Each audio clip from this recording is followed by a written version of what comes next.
मस्जिदों के सामने आप यूपी में, बिहार में या दिल्ली में भी कहीं चले जाइए, वहाँ आपको बहुत सारी हिंदू औरतें वो हाथ में अपने छोटे से बच्चे को लेकर खड़ी रहती हैं कि अल्लाह का नमाजी पढ़ के निकलेगा, हमारे बच्चे को फूंक देगा तो इसका बुखार ठीक हो जाएगा। अगर हमने हिंदुत्ववाद के नाम पे सांप्रदायिकता को पनपने दिया तो अल्टीमेटली सबसे बड़ा नुकसान उसका हिंदू समाज को होना है। 1200 ऐसे मुस्लिम देशभक्तों की हिस्ट्री दी गई है जिन्होंने इस देश के लिए अपनी कुर्बानी दी है। 12 नहीं 1200, और जिसमें 42 खवातीन हैं। 1857 के युद्ध में मेरठ से लेके और दिल्ली तक और बहुत सारे इलाकों में उलेमाओं के सर काट काट के पेड़ पे टांग दिए गए। हुआ कि ये गलती कहीं ना कहीं मुस्लिम समुदाय के जो लीडर्स हैं उनकी भी है। अस्सलामुअलैकुम दोस्तों, मैं हूं शारिफ खान। दोस्तों, आप लोग जानते हैं कि आजकल का जो माहौल चल रहा है वो हिंदू मुसलमान के बीच बहुत बड़ी फूट डालने का माहौल चल रहा है, लेकिन इसी बीच एक बहुत बड़ी खबर निकल करके आ रही है। आज मैं आपको बताने वाला हूं कि जुमे की नमाज के बाद किस तरह से हमारी हिंदू माँ बहनें मस्जिद के बाहर खड़ी हो जाती हैं अपने छोटे छोटे बच्चों को लेकर के। और वो क्यों खड़ी होती हैं, इस इंतज़ार में वहाँ पर वो खड़ी होती हैं कि कोई अल्लाह का बंदा मस्जिद से नमाज पढ़ करके बाहर आएगा और वो हमारे बच्चों के ऊपर फूंक देगा तो हमारे बच्चे की तबीयत ठीक हो जाएगी। जी हाँ दोस्तों, इस अटूट विश्वास के साथ मस्जिद के बाहर खड़ी हुई हैं कि कोई मुसलमान भाई हमारा जो अल्लाह को याद करके मस्जिद से आ रहा है, अगर वो हमारे बच्चे के ऊपर फूंक देगा तो हमारे बच्चे की तबीयत ठीक हो जाएगी। दोस्तों, ये सभी बहनें हमारी गरीब तबके से आती हैं जिनको अच्छा इलाज नहीं मिल पाता है, तो इस विश्वास के साथ मस्जिदों के बाहर खड़ी हैं।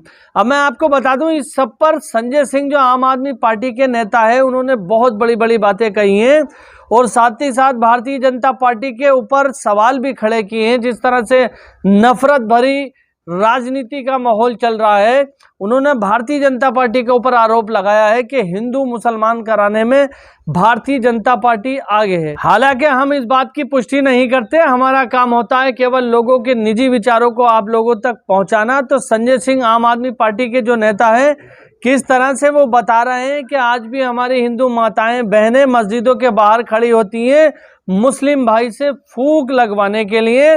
और साथ ही साथ मुसलमानों के ऊपर उन्होंने एक बात ये भी कही है कि अगर आज के मुसलमान की मॉब लिंचिंग हो रही है, मुसलमान को मारा पीटा जा रहा है, तो उसकी वजह कोई और नहीं, खुद मुसलमान है।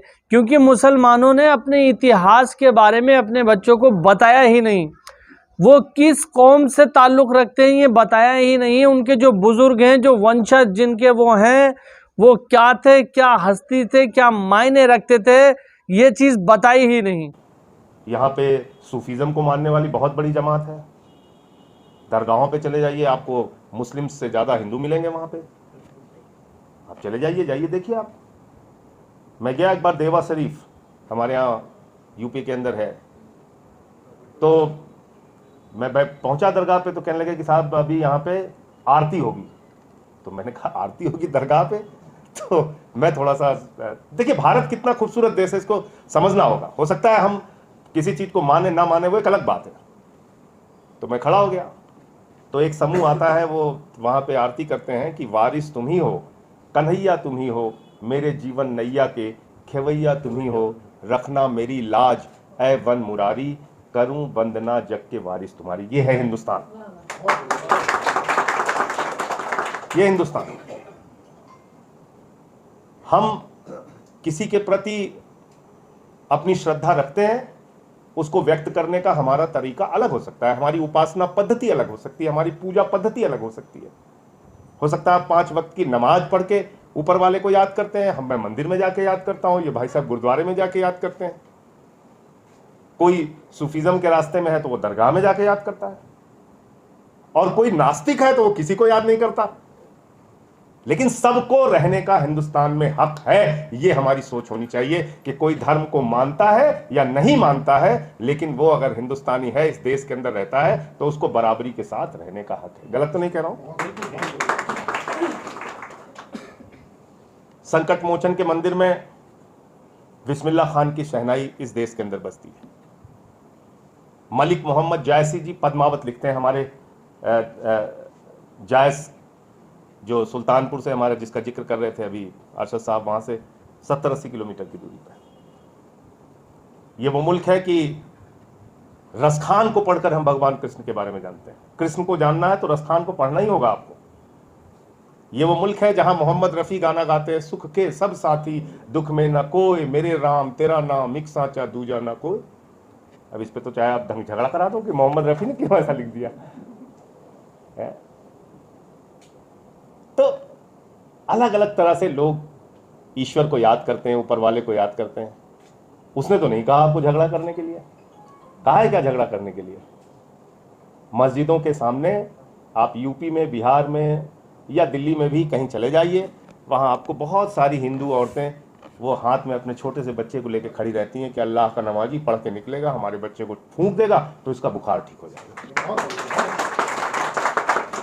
है कि नहीं उसका भरोसा? ये हमारा देश है, इस बात को हमें समझना होगा। एक ऐसा देश है जिसको कुछ लोग बिगाड़ने पे लगे हुए हैं, जिनका मकसद है कि सिर्फ झगड़े हो। मैंने तो उनका नाम भी रख दिया भारतीय झगड़ा पार्टी।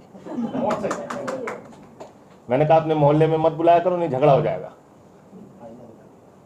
और मैं तो सोचता हूं कई बार कि भाई रात में नींद कैसे आती है इन लोगों को। भाई आप प्यार से रहिए, मोहब्बत से रहिए, आराम से जाके सोइए, घर में कोई चिंता नहीं। अब कोई आदमी नफरतों से भरा हुआ है तो पंखा देख के भी रात में पता चला उस पर चप्पल फेंकने लगेगा।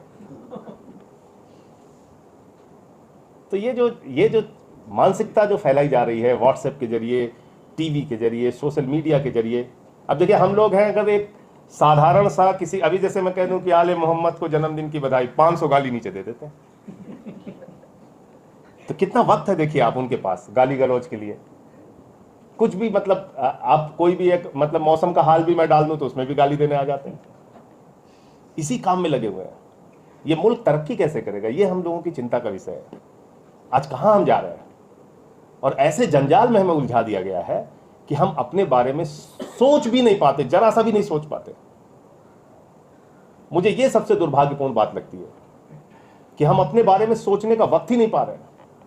हम अपने बेटे के बारे में नहीं सोच पाते, उसके भविष्य के बारे में नहीं सोच पाते, इनकी शिक्षा के बारे में नहीं सोच पाते, रोजगार के बारे में नहीं सोच पाते। क्या दिन रात बस हिंदू मुसलमान सिख ईसाई, ये झगड़ा वो लड़ाई, यही चल रहा है। मैंने एक बहादुर शाह जफर जी के बारे में पार्लियामेंट में स्पीच दी, आपने सुना होगा उसको। तो बहुत सारे हिंदू साथियों ने मुझे फोन किया, बोले अच्छा ऐसे बहादुर शाह जफर थे? हमने कहा हाँ। तो कहने लगे यार ये तो हम लोगों को पता ही नहीं था। तो मुझे फिर उस दिन रियलाइज हुआ कि ये गलती कहीं ना कहीं मुस्लिम समुदाय के जो लीडर्स हैं उनकी भी है। आपने कितना बताया कि खान अब्दुल गफ्फार खान आपके हीरो थे, बताया आपको? उस व्यक्ति ने 15 साल तो अंग्रेजों की जेल में भारत की आजादी के लिए सजा काटी, और जब पाकिस्तान बन गया तो वो ऐसे व्यक्ति थे जिन्होंने कहा कि आपने मुझे भेड़ियों के सामने कर दिया। गांधी जी के सामने जाके उन्होंने अपना विरोध दर्ज कराया। किसने? सीमांत गांधी खान अब्दुल गफ्फार खान, जिनको भारत रत्न मिला। अभी आप नौजवान मुसलमानों से भी पूछ लीजिए कि खान अब्दुल गफ्फार खान को कोई पुरस्कार मिला, उन्हें नहीं पता होगा। सरहदी गांधी, उनको भारत रत्न मिल चुका है।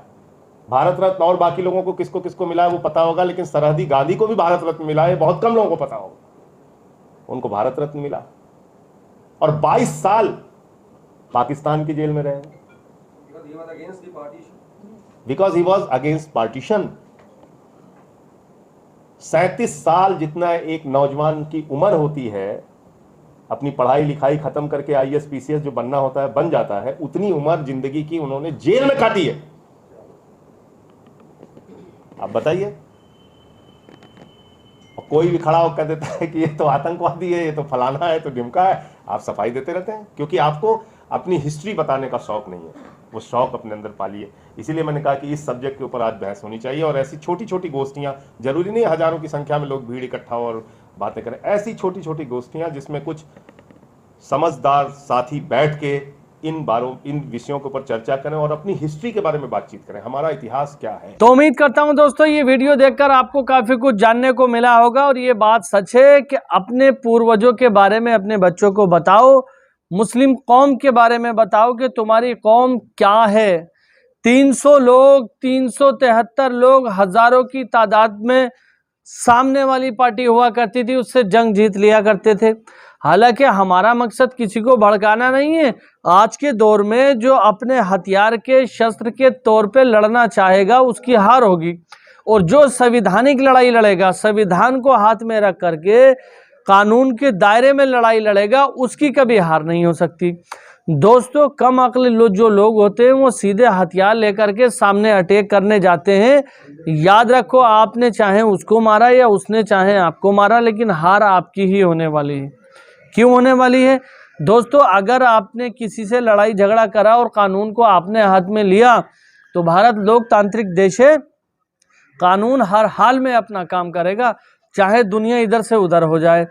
इसी तरीके से अगर आप संविधान को अपने हाथ में लेकर अपने हक की लड़ाई के लिए सड़क पे उतरते हैं, आप बैठ करके शांतिपूर्ण तरीके से धरना देते हैं, आपको दुनिया देखती है, सारी दुनिया इस बात को रियलाइज करती है कि किसके साथ क्या बुरा हो रहा है, तब जाकर के आपको कामयाबी मिलती है। मैं आपसे बार बार कहता हूं कि अपने लोगों को पढ़ाओ लिखाओ, मीडिया में मजबूत करो, शासन प्रशासन में मजबूत करो और राजनीति में मजबूत करो। अगर आपको ये वीडियो पसंद आई हो तो मेरे चैनल को सब्सक्राइब करके बेल आइकन पर ऑल का बटन सेलेक्ट कर लेना। इंशाल्लाह फिर मिलूंगा इसी तरह की एक नई वीडियो के साथ। तब तक दुआओं में याद रखना, मैं इस तरह की वीडियो लाता रहता हूं, तो सपोर्ट की आपकी बहुत ज़रूरत है। सपोर्ट कैसे चाहिए? सपोर्ट लाल कलर का जो सब्सक्राइब बटन है उसको दबा के घंटी पे ऑल का बटन सेलेक्ट कर लो। इंशाल्लाह फिर मिलूंगा, तब तक के लिए खुदा हाफिज, जय हिंद, जय भारत।